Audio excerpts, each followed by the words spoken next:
Hello and welcome to episode 122 of the Talking Wednesday podcast. I hope this episode finds you well as always.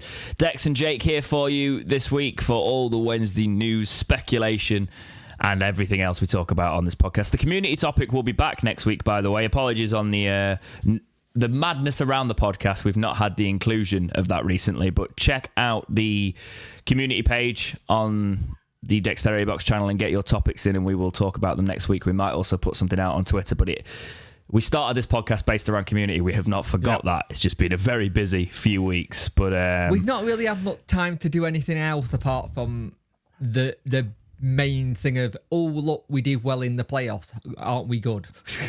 Exactly. But yeah, how has your week been, my mate? It's not been that bad actually. It's starting to get very, very hot. I've ordered an air conditioning for in here because it's going to get stupid. The thing that I didn't plan this space out well is where the wind hits. I planned it to be like really good so I don't get noise from other places, but I didn't plan where the wind comes in and the wind goes over the top and my window that opens is at the back of me. So I didn't think that one through. Great for winter, keep the heat in. It's when I popped over a couple of weeks ago and I was like, oh, this is horrific. Toasty. It's not fun in there. No, it's melty. This space is not too bad. My other space is awful. This space that I'm working in on a Monday is kind of like away from the way the sunlight directly shines. Yeah. So it's not too aggressive. I'm also looking at air conditioning options at home with the home office stuff, but it's they're quite loud, so it wouldn't be a case that I'll be able to use them probably while recording anyway. I think it's one of those things, you use it to cool the space while you're just about to use it, and then you turn it off, and then you do your recording and you shove it back on again once you're gone. That's what I'm going to do. How's your week been, mate?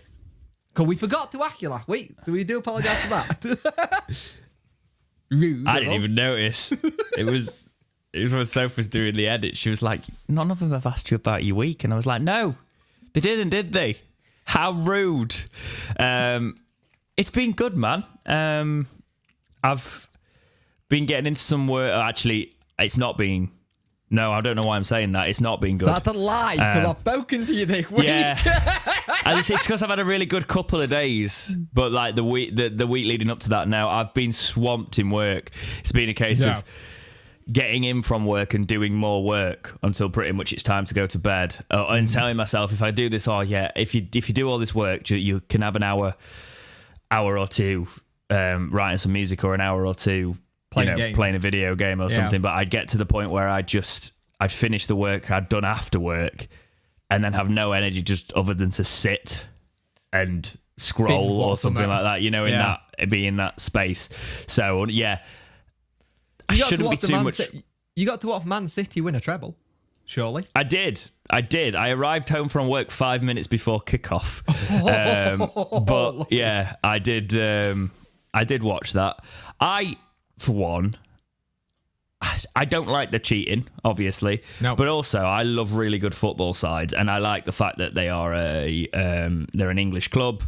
Yep. And I actually am really happy for their core supporters, because a lot of their core supporters, it's weird because you always say the plastic debate with Man City, but I do know that they had a very, very, very, very loyal core before that. But they had a bad time through it. And there is that sort of joke that goes around that all United fans have got London accents, and all Manchester City fans, most of them have got Manc accents. Yeah. Because it is a case of the Man United became so big that a lot of their fans weren't at the core of it anymore. There's still a lot that were, don't get me wrong, I'm not trying to start something there, but in terms of the City fans, the ones that were... Can you imagine, right, if somebody bought Wednesday and went on that ride? Yeah. You think about that core, and the core of Wednesdayites that we see all the time doing that. It's also a case of this week watching West Ham lift the Conference League, that sort of thing. Yeah. Knowing how recently we've played West Ham, and been on level footing with them, that sort of thing, and thinking that it kind of makes you think... Hope. Yeah. It makes you think that, we could actually watch our team in Europe. Yeah. It was interesting listening to croak it. Antonio's comments after the game, saying Wednesday was a massive part of his life that helped him become a better footballer because he found a home. He found like he was comfortable. He loved the city. And again, Did he say that? yeah, he said that he loved the city. He come out with an article that after saying how Wednesday was a big help to him, and say he loved the city, and he was generally gutted to leave. He didn't want to leave. No, we were. It was a cash in job, wasn't it? Really, but Yeah. it's been. Yeah, it was great to see a former Wednesday player do that. I mean, if you actually, we could have easily done the. One of our own, we made you what you were, Antonio. That's because I would argue that, yes, he probably would say we did. And then you've got like Barnsley's Twitter admin having a bit of a meltdown about the Wednesdayites. And did you notice that? Because for some reason, because we played him in the playoffs, they're in my For You tab on Twitter now. Yep. So when it's a case of like, when they did the John Stones thing, they started just... they tried to start... I think some Wednesday fans made a comment or something, so they started trying to bait Wednesday fans. And I'm like, come on. We need to have a little bit more, a little bit more restraint on this. We don't need to worry about that too much, do we? No. But again, it was. I think John Stones is fantastic, by the way. Oh, God, arguments for becoming one of the best. You know what? He's definitely one of the most decorated, but one of the best centre backs we've had. You know what the scary thing is about that Man City squad is how young it technically is. That squad is only going to get better. I don't know what's going to happen with their cases. That's the thing, and what's going to happen in terms of. It'll be it was just nice to pay it. It was nice to see that the passion on those players' faces, because you can't take anything away from those players. I tell you what, I am slightly concerned about is the fact that the Saudi Arabia League just seems to be spending money and dragging everybody to their league, and seeing players that are actually, and seeing players that could actually still do bits in the game go over there. Though that's the bit that's a little bit. I really, do you know what? We used to call the MLS the retirement home, but I was actually thankful that Messi is going to the MLS over that league. Yeah, you definitely. know, just because it is just a case of trying to build a league out of money completely. It's China again. It's the China Super League. They did that and it failed and it bombed. The only reason why the Saudi one will probably do better, they got a big influx of cash. More than China they own have. the other clubs. That's the thing. They own clubs in the... It's clever because they own clubs in the system, so they've got some... Why do you think they want Manchester United so badly? Yeah. There's a reason. Is it Saudi or is it Qatari interest in United? It's Qatari, but it'll link into it though. If you think about it, I don't know if that's correct actually, because Is it not? No, because I remember there being something about the City owners, and they're in kind of like there's competition between them. Ah, right. So yeah, it's one of those things, Jake. Basically, of not all of that area is the same, my friend. But I know what you mean. The money is still the money comes from the same sort of areas. Yeah. The money comes from the same. It comes from the same product. It's all oil money. Yeah. Leith we're not like West Brom at the minute, where they just found out they're Chinese state owned. They're owned by this. Dated China. Yeah. Yes. Oh dear. Yes. That's fun. Yeah. But yes, let's do some housekeeping. So you can follow us on the socials at Talking Word on Twitter, at Dexterity Box, at PunkChef41 for our individual Twitters there. There's a Discord available for members. There's memberships available on this channel. We have got about 3 Talking Wednesday extras coming out within the space of 3 weeks to catch up on all the craziness and madness. So members at that tier, thank you for your patience. They are coming. Obviously, it's been a very mad month and a half with all the playoff build-up and stuff like that. So we are getting stuff in there. Please leave us nice reviews on audio services and the likes. They really, really help us with the audio algorithm. Do you like the Talking Wednesday Owl? I think the Talking Wednesday Owl is great. Not mentioned this for a little while, so I'm going to mention it next month as well, because I think, again, with all the craziness, didn't mention it last month. But we have got great artwork on this channel, all done by Goose Creative. So Lee over at Goose Creative. Want to say a little bit about the Owl, Jake? I'll do the read a little bit differently this time. I love the Owl. Lee's done work for me as well, and Lee's a very passionate Wednesday fan, and when he approached to do my stuff and then the Talking Wednesday, someone who's a listener, which was even better. So he already knew the brand concept, he knew what we were about, and he's just so easy to work with as well. Like, he'll just have a sit-down conversation with you. To be fair, when he saw my attempt, he said, "What's that? I'm not having that. You're not having that on it. Your attempt was horrible. You're not a graphic designer. Don't bother. Let's fix Can I also say though, he is very collaborative. Yes. And if you've got ideas, like for me, for example, he very much. He's able to work with your skill set, and if you say you want something for a certain way, he's very good at that. He's very good at that. Yeah, so if you'd like some work done by Lee yourself, check his Instagram out at goosecreative_design, or his website, which is probably the best place to go, www.goosecreativedesign.com, and get in touch with Lee there. But yes, Jake, I think it's time we probably start chatting Sheffield Wednesday, because there has been some news that's come out this week. Yep. And one of them has been that his nickname extends. I really held back on saying Callum Patterson's nickname, and the word extends. Broke me. That tweet absolutely broke me. I fell on the floor laughing, literally. Callum Patterson has extended his Owls contract. We don't know the extent of the deal, actually. What are you thinking on that one? This makes sense. This just makes sense in terms of a player who's utilised well. And I think you look at what we need in terms of a player like Callum Patterson. We need someone who's able to play those positions that we can, like, say we've got an injury, or just go in everywhere if he wants to go there. He won't question it. He'll just slot in and do the job. And the thing is, I personally think Callum Patterson was a big reason why we started to go do really well near the end of the season when we had that blip. He came back and he did the running, he did the in the player faces, what we're not very good at. As a club, we're not good at getting in player faces. Patterson, on the other hand, he loves it. You can tell him having little jokes. You can tell him trying to wind players up. And I think we don't have enough of that. And him signing for another, I think it's about 2 years, which I found, I think there's an article underneath that says, he's only 28. He's only 28, and so we can still get a lot out of him. Yeah. Sorry, I was asking specifically in terms of contract length. Do you think it's 2 years then? Yeah.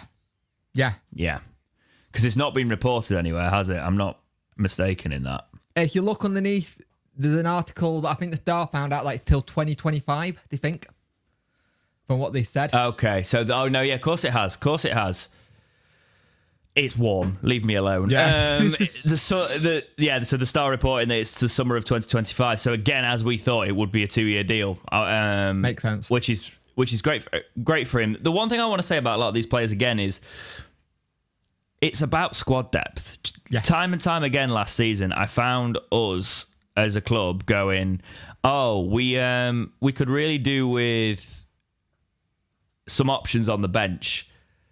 Our bench options became...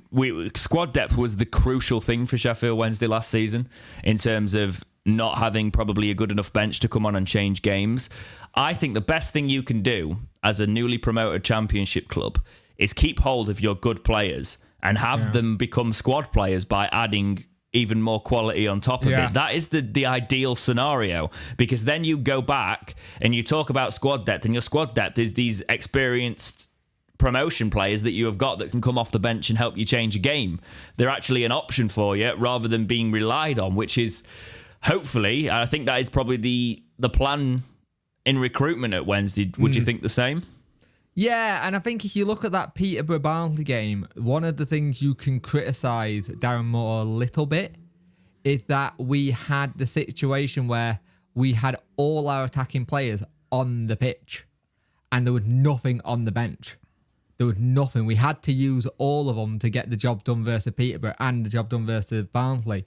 And I think that showed a little bit when we got into the second half of extra time in the playoff final. The legs were going, but there was nothing that could come on to change it up. And I think it'll be about getting squad depth right. I think the big thing we'll have in the Championship is that, yes, squad depth is going to be massive, but we do have an international break to let them have 2 weeks off to try and rest up, which is something that is going to be needed. I think we're going to do our business early. Yeah. And I think you will find when contracts actually run their course at the end of this month, I reckon we'll see quite a few people come through the door. I think we'll probably hit the loan market quite aggressively. And the one thing I would say is Patterson's been announced that he's extended here. Nothing on Fizz yet. No. That's interesting. Nothing on Johnson yet. Is Johnson potentially not happy with his terms? Is he considering the fact that he'll probably be a squad player? There's things to think about there. But I think the Fizz thing is interesting, the fact we've not heard anything as of yet. What are your thoughts on that one? I think Fizz is gone. Personally, I think he's gone. Right. I want him to stay. I 100% want him to stay. But if he wanted to stay, even with us being in League One, he would have signed the contract that we put in front of him. Yeah, I think it's probably what I suggested last episode, and it's the same terms as he was previously offered.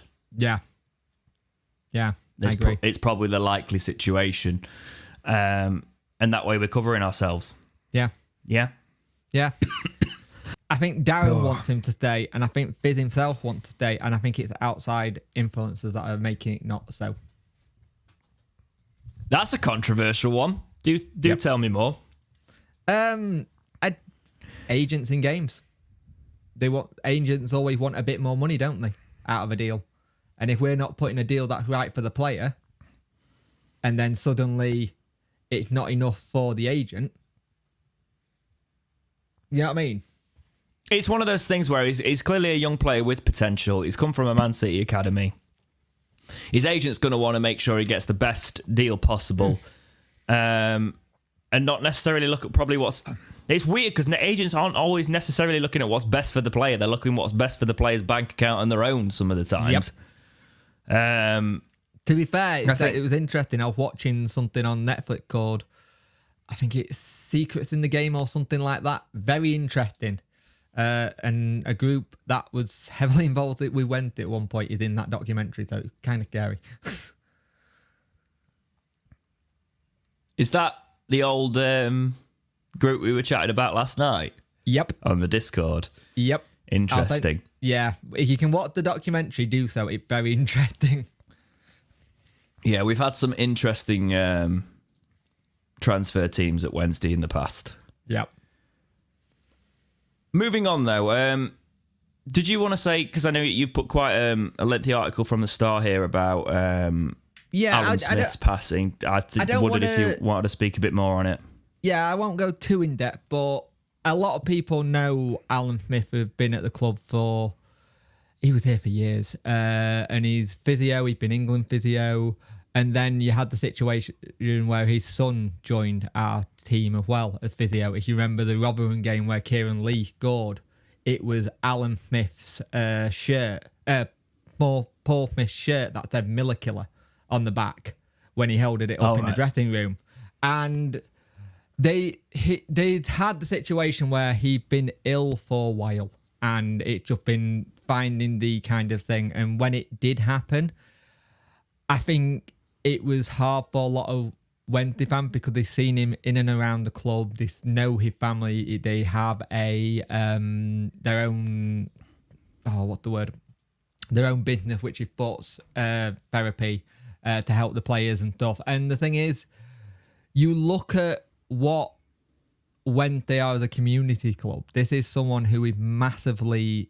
The family is ingrained into Wednesday. He's been here, he's done that. His son's now been ingrained in the club. And it's that whole thing. It's like you look at what people like that do to the game and embed themselves in the club. And it's always interesting to see what the club and what pundits and what people have been around them always say. And like at the end of the article said, no doubt that win was for his dad because he passed on the 27th. And the fact that his dad probably didn't get to see that was probably quite hard because they probably would have been going together as son and dad. And the fact that it got done and it was at the home of England, Wembley, which his dad's had many happy times at. I think. Yeah, so the final was obviously after he passed, and he credits the goal was for his dad. I just wanted to send all of our wishes to the family and condolences there, because it's always sad to lose a member of the Wednesday family. Yeah, definitely. Let's move on to some transfer news. Now, there's been a lot of fun banter, shall we say, around this one, because we seem to just want to steal all of Rotherham's players that are half Sheffield decent. Wednesday feed a B team. This is genuinely one of those where we're going to do it again, aren't we, Jake? So I think we are. This is from the Yorkshire Post. Sheffield Wednesday ramp up interest in Ipswich Town linked Rotherham United star Chidozie Ogbene.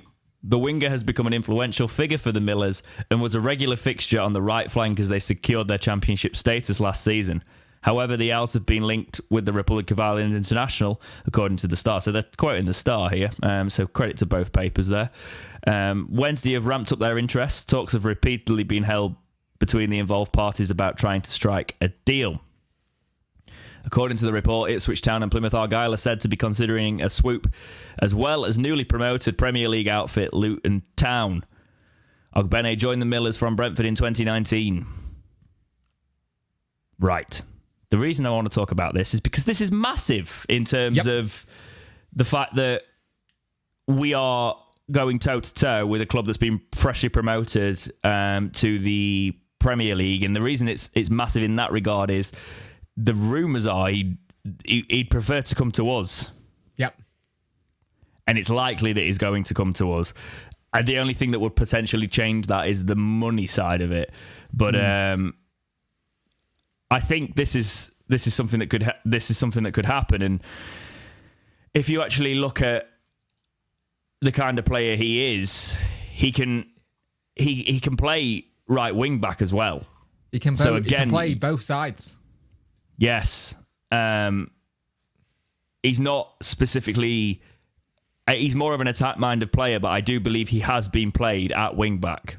And also, his FIFA card's on at wing-back, but we'll go into that a little bit later on. He is a 26-year-old winger that can play both flanks. And if he has got a bit of that defensive acumen to him, all the better. What do you think to this one, Jake? Do you think it'll happen? Do you think it should happen? Is it a good signing for Wednesday if it happens? I have a funny feeling this is going to happen. And I have a funny feeling a Whitway and Smith are going to be in his ear. Darren Moore might have turned around and said, you got his number. Give him a bell. Tell him how good it is. What happened at Wednesday in the playoffs. It's like, why would you not? The thing is, people said we don't play with wingers kind of thing. I think that's going to change in the championship. I don't think we're going to have this situation where we just have the wing-back situation. I think we're going to have a thing where we can play with wingers. He played 39 times last season, 8 goals, 4 assists. He got decent numbers. He's only 26 and he's a free agent. We don't have to do any of the... we don't have to pay anything apart from wages. Like, if he wants to come to Wednesday, it's a case of, I don't really want to stick myself out of South Yorkshire to go down south, I'll stay here if the deal's done. And that's what it seems like to me. Like, all we seem to be hearing is when they ramp it up, and it seems like we might have got that kind of situation in our advantage of going, you don't have to move.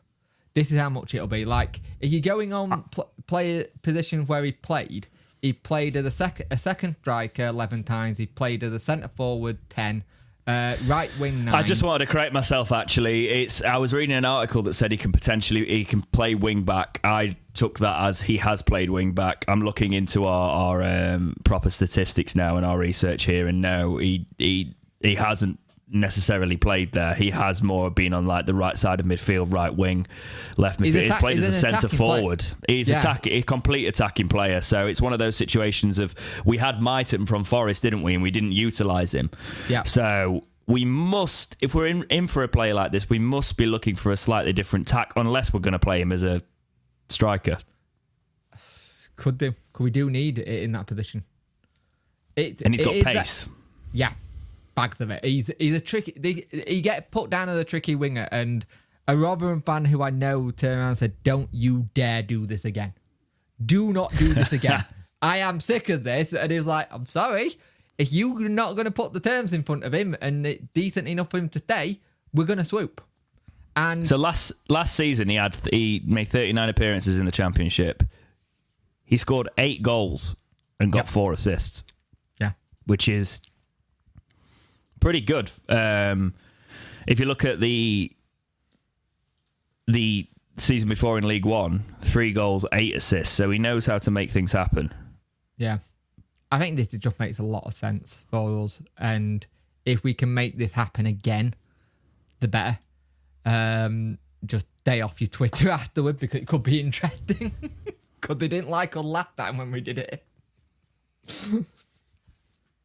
We need to be aggressive with players like this, though. You know, players that are going to improve us, that we can get on a good deal, that can fit into the dynamic. And it is beneficial that we poached 2 Rotherham players last season, because it is a proven evidence that they can slot into this squad and become part of the team quite easily. Like Smith and Nwekwe have completely bought in. Yep. You know, and that will be an influential factor on a player like this. I have a theory of, the one thing we said about Smith, he wasn't getting the service. You got a player who worked with him already, who knows his runs and know where he liked the ball being in. So that's the one thing I was saying as well. The crosses weren't necessarily ideal for Smith, but if he knows exactly how to put them on a plate for him. Exactly. Yeah. That's probably the thinking, to be honest. Yep. Let's do, it's been a while, Jake. Let's do his FIFA card. Yay! This is where it's very confusing as well, because the article I was reading a second ago must have been... just remember, you need to get used to saying FC Football Club next year. Yeah, I do. But the article, it's not the one we read out in the story, but we always take a few to see if anything has been said. One of them was saying he can play at right wing back. I bet you they have just literally pulled that from the FIFA card. He is a right wing back on FIFA, and his alternate position's a right back, which is weird. But he's a 69 overall silver, 91 pace, 58 shooting, 62 passing, 70 dribbling, 56 defending, and 73 physical. 91 pace. Gonna have fun with that if you get him. Yeah. And he got a 3+ upgrade, because the season before that he was a right midfielder and he was a 66 rated right midfielder. If they put him back to that, or right wing, he might lose a little bit in terms of because they have sort of converted into more of a defensive player and nerfed a little bit of his. Oh no, they've upgraded. To be fair, they've just upgraded his stats, but it would be a case of. He's a really good player for a career mode, basically, is what I'm saying. Yeah. And I don't even know how they're going to work on the new game, even if they're going to be any good. So, we'll see. But yes. The new game can be interesting, isn't it? It is. But in terms of real-life football, this makes perfect sense. Ipswich are obviously... We know Ipswich are spending money. Ipswich have got money, and they're spending it. So that's going to be a thing. And Luton, the draw of the Premier League with more money. Again, we're actually probably going to be the least financially attractive option. It depends if he wants to join a club that's got a good morale and he's got his mates at. We'll see what happens. Let us know what you think in the comments. Akin Femeo has been saying that he's the playoffs came a little bit early for him, but he is back fit, so it looks like he's going to get a full pre-season behind him. Thoughts on that one? I think this is really good. I think we saw a lot when he came back from injury the first time. There's definitely a good player in there. There's a player that can defend well. There's a player that can go forward. And the thing with this is I love the fact that we're starting to get player back fit again. Yes, at the back is where we're going to need to strengthen a lot more than other positions. And the thing that I got with this is we saw when he came back, he slotted in really well. He needs to improve on maybe passing a little bit. His passing can be a bit away, but that can be taught. That can be coached. Darren Moore is a defender. He will be able to coach him on getting that passing right again. And I think you see, there's a player there. You got the speed, he got the strength. All he just needs is he's a bit like Wilkes. They both need good pre-seasons behind them, and I think you've got cracking players there. It's one of those things. It's like one of those fake transfer accounts was like, oh, we're looking to loan him out. No, we're not. No, we're not. Why do people make this crap up? Right? Why would we loan him out? No. Well, we loan him out when we are short of defenders. That's my thinking exactly. Centre-back specifically. Yeah. People just need to go to school. Stop, like... sitting on Twitter and making crap up. Get out your phone during class. Yeah, exactly. But yeah, it's great news that he'll be coming back and getting a pre-season behind him. Yeah. So this is from the Wednesday website. The Owls can confirm David Downs has departed Hillsborough. Downs served Wednesday for over 4 years as head of recruitment and analysis. He now takes up a sporting director position at League One Blackpool. We thank David for his services and wish him well for the future. So... for those who have missed this one, it's obviously not like showbiz glam news, but it's probably quite big in the shift of transfers at Sheffield Wednesday because having your head of recruitment leave is obviously going to change the recruitment slightly. What are your initial thoughts on this one, Joe? We've had time to think about it, to be fair. What are your thoughts going on Downs leaving? Is it a negative for the club? Is it something that we're going to suffer from? This is a weird one. It all depends on what direction when they go next. Because on the Monday or the Tuesday, the week this broke, the Star did an article which was Darren Moore saying all recruitment gets spoken to me and only me, kind of thing. Yeah. And I think that might show you where we're going a little bit. I can see Darren Moore bringing in another head of recruitment because I think he likes that model. But when you actually look into David Downs and his link with Blackpool, his dad used to play for the club. His dad was a player for him. So there is that like emotional connection with Blackpool. So it makes sense. And if you look at what he's doing, he's going a sporting director. So he's in control of the academy, the first team. He can plan for everything else. It's a massive shift from head of recruitment and analyst. And I think we tried our best to probably get it all done. From what people have said who know David Downs as a very good professional, people have said if he knew about this very early on, he will have taken himself out the role of head of recruitment and walked away from anything to do with talking about club and players kind of thing and not do that whole thing. And I think you got to remember, Darren Moore said before the season ended, we got our transfer list sorted. We had 2 lists. Our lists are done. So we've probably done it all already. I think Darren Moore is the fact that, right, this is a big thing that people were missing when this broke. We operate with a manager system. Downs is going to be a sporting director, which basically means he's going to be a sporting director above a head coach. Yes. Right.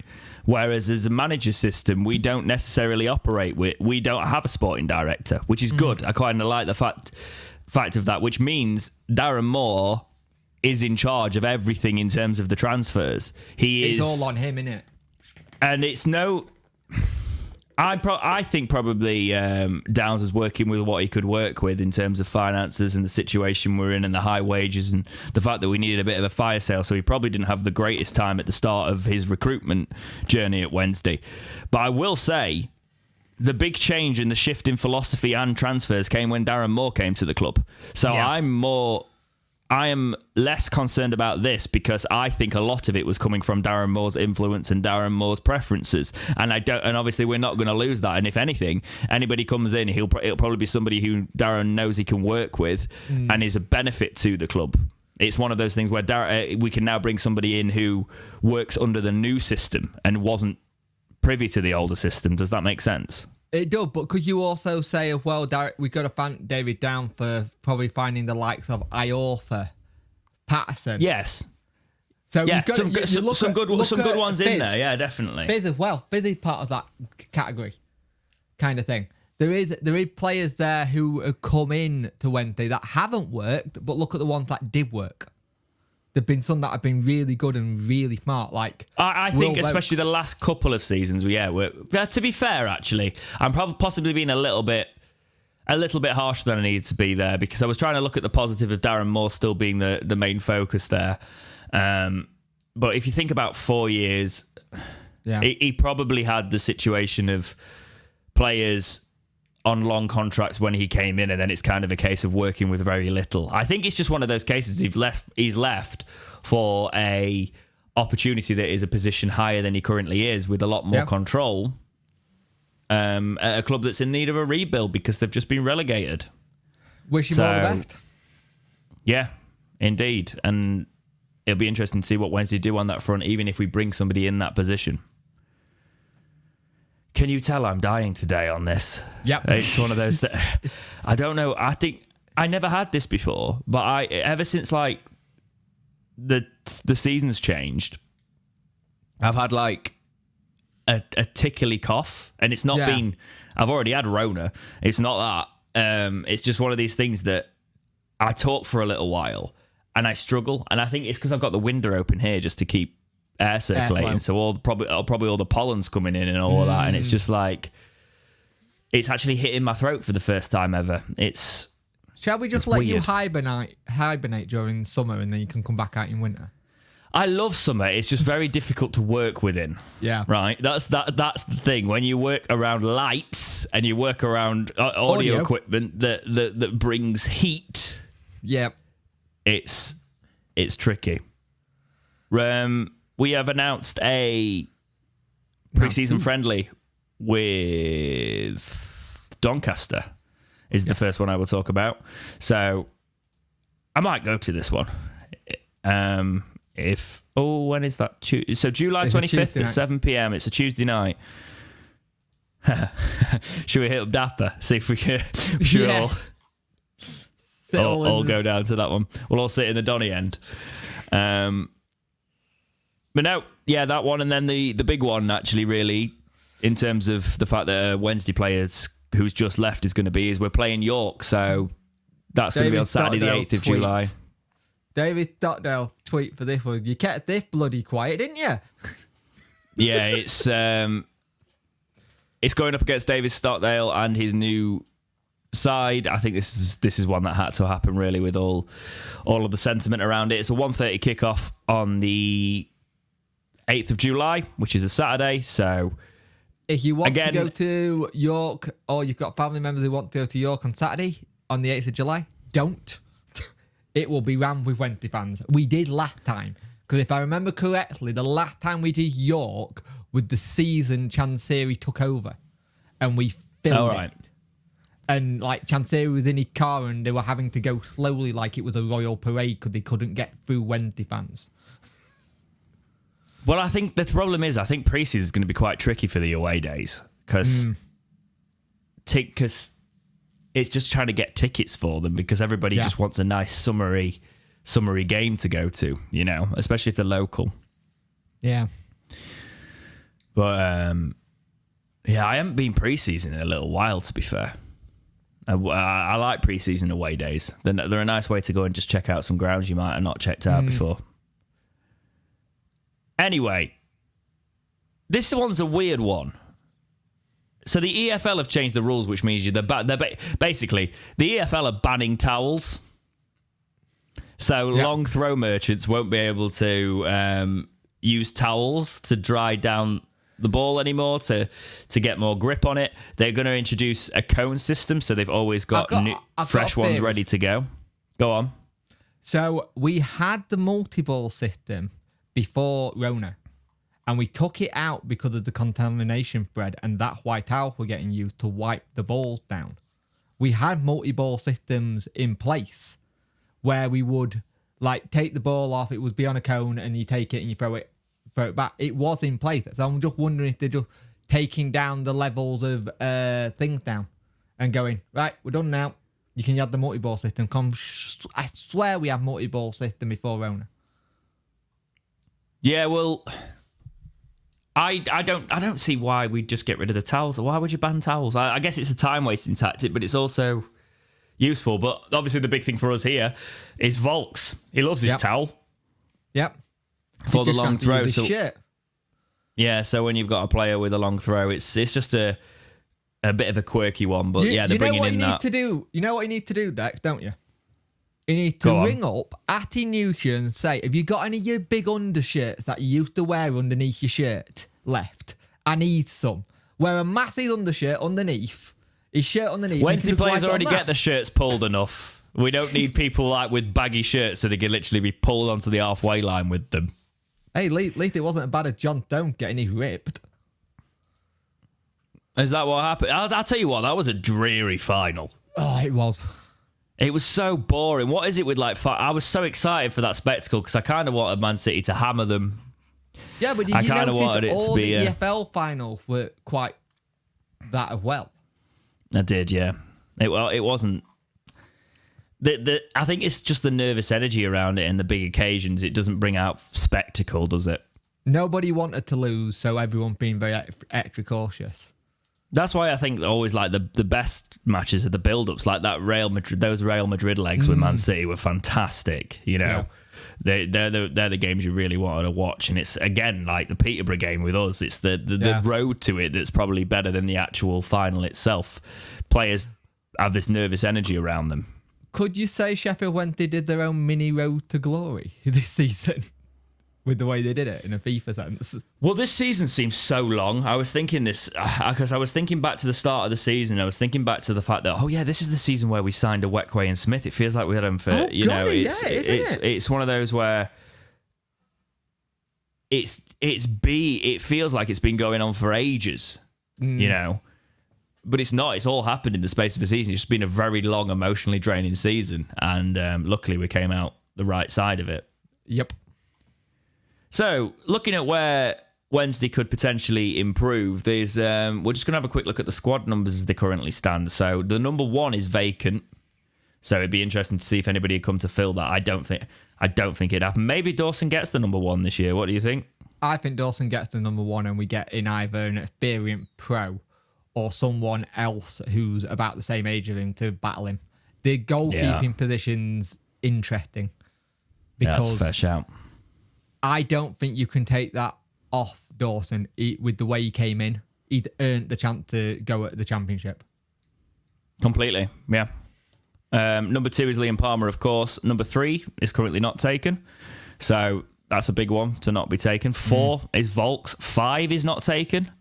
6 is Iorfa. 7 is Malik Wilkes. 8 is not taken. 9 is Gregory, 10 is Bannon, 11 is Windass, and 12 is not taken.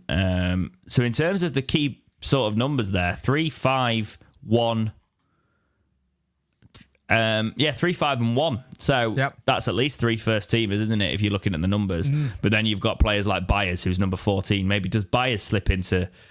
Does Byers slip into the number 8? True. Does Femiwo split into that number 3 shirt? Or a Wekway? Yeah. So there might just be a move around in all of that there, but we will... If you actually look at current... And that actually is really good to see current squad of, well, what we got and what we might need. So if you say Deli and Johnson don't sign, that's 2 more other positions you need. Yeah. It does show we do need... I actually think this window we need about 6 or 7 players. Yeah. Yeah, I agree. I think... It needs to happen, really. I'm intrigued to see what they do with Shipton and co. And does Cadamartri go on loan next season? The way we try and plan next, we got to stop being a club that plans yearly and plans 3 years or 5 years in advance. Because we do seem to plan a little bit as it comes. I think if we've got a bit of a more plan going forward, it'll be better. But I think under Darren Moore, you've got that going forward. He's doing that already. Even if we're not seeing it yet, he's already doing that. Did we speak about Regan Poole last week? Yeah, so Jake just had a power cut, which gave us some time to quickly just think and check. I don't think we talked about Regan Poole last week. No, we didn't. So no. Let's talk about Regan Poole, because he is a player that has turned up on Lincoln City's retain list. He's going to be released because he's refusing to sign a contract for Lincoln City because he wants to move on. And there is heavy interest from Wednesday and other clubs, to be fair. So it's not just like it's going to be Wednesday only, but it is likely that, again, the rumours are that Wednesday would be his preference. So we talk about players and positions we need. He is a right back who plays centre back and can also play in defensive midfield. It is a Darren Moore signing all over. He's 24 years old, and he's one of those. What was said in our transfer strategy was he wants players that can play multiple roles. That's going to be the way moving forward. And he fits the bill. Good age. He's our He is basically, if you look at our recruitment goals, it's Regan Poole. What do you think to this one? He can play all across the back line. He can play centre back, defensive mid, right back. He kind of thing. He's 24, 45 Don't play on the left, season. but yeah, I know what you mean. 2 goals, 3 assists last season. And also, think about the Lincoln City team he's coming from. They had the most draws in League One. So if you're looking for someone who you can build with on that kind of like defensive setup, you've got the person there. And I think if you can get a deal in front of him that's right for him, and the reason he's leaving Lincoln, he said he wants to play higher up. And if you watch it again, it's another case that you're looking at where people live. Lincoln's more up north, and Wednesday are up north. Is he wanting to relocate, or is it an easier relocation, if you know what I mean? I know it sounds really weird when we talk about players and relocation, but it is a big thing in this modern day footballer. Yeah, you know what I mean? It is. It's become more and more of an issue for players that they don't want to go and lift it unless it's a really, really, really, really, really big, ambitious move. They don't want to uproot the whole careers, especially British-based players. They'd rather stay a bit more regional because our motorway system takes the mick. So you'd have to move. Yeah. To be honest, it's probably better than quite a few motorway systems. I don't think motorways are just designed very well anyway. You know, I was just slight tangent. 3 parts of the A1 were closed the other day on one route that's meant to take me 2 hours. 3 parts, separate parts. Why do it all at once? Anyway. Well, like you said, have you seen that up near Meadowhall? That can be a year worth of roadworks. Oh, not there. God's sake. Because they need to put in the stop places for the smart motorway. It's already awful there anyway. But yeah, this is not a traffic podcast. No, it's not. So this season, he made 45 appearances, scoring 2 goals and 3 assists for Lincoln. So I'm looking at his offensive stats here. Season before, 1 goal, 2 assists, 44 appearances. So he's had a good couple of seasons under his belt in League One. Good. He went. He played for MK Dons before that. He made 20 appearances for them and then 22 for Lincoln City in the 2020-2021 season. So at 24 years old though, he's already got over 200 appearances. So you want something else that's in our favour? Go on. His team that represent him have got Michael Smith and Ekin Femiwu on their books. Well, it's most likely it's happening then. And you know who else they've got on their books who I think we should go for? Aaron Collins at Bristol Rovers, centre forward. There's a specific demographic to the players we're looking at the minute, isn't there? Yep. So I can see all that shaping up, really. It is worth mentioning, by the way, that this guy was at Man United for 4 years. I think he was picked up from Newport County in his youth career and taken as one of those that might develop. So he got his development between 2015 and 2019 at Manchester United. That's not Jose Mourinho season. That'll have been in there, yeah, I do believe. He definitely will have picked up something from that. You know, it's a case of then he's realised that he wants to go and get football and gone and done it. He went on loan twice during his time at Man United.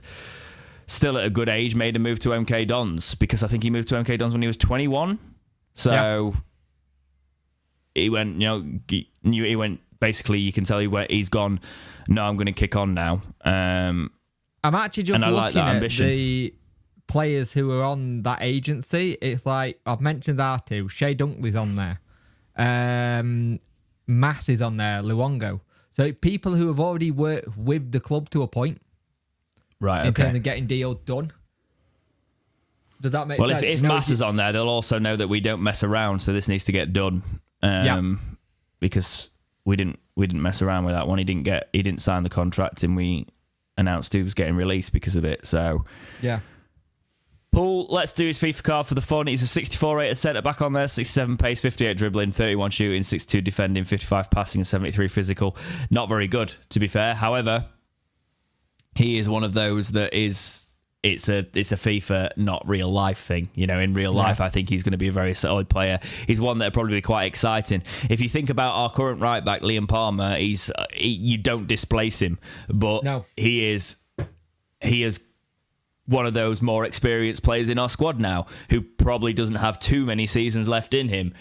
Having Regan Poole to come in there and develop as our natural right back going forward, it'd be a great bit of business, especially on a free transfer. I think this would be a great move. Yeah. Let's see what happens. Let us know what you think about Regan Poole in the comments below.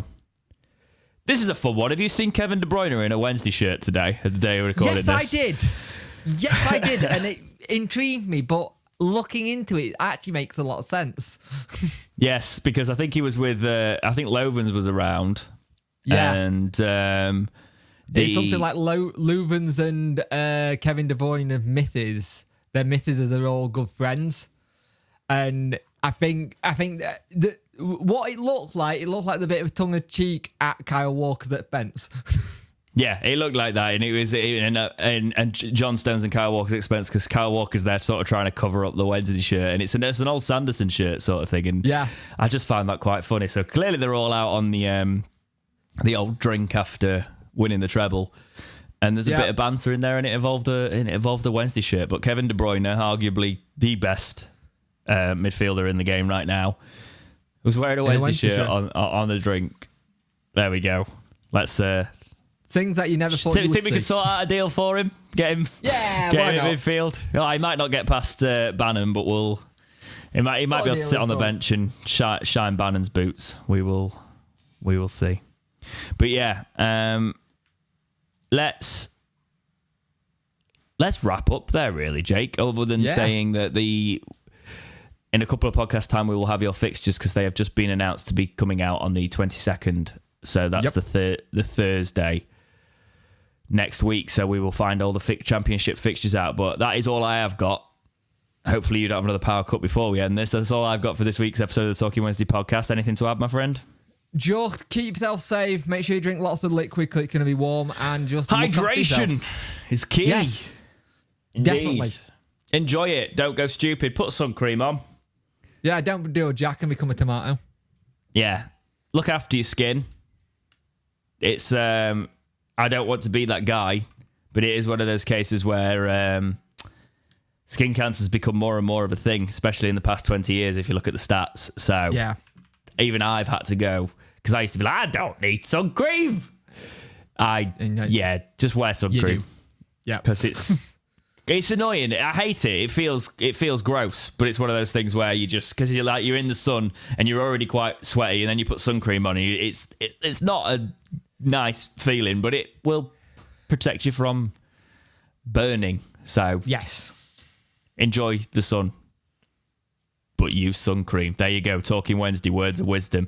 That's it for this week's episode of the podcast. Take care, and we will see you in the next episode.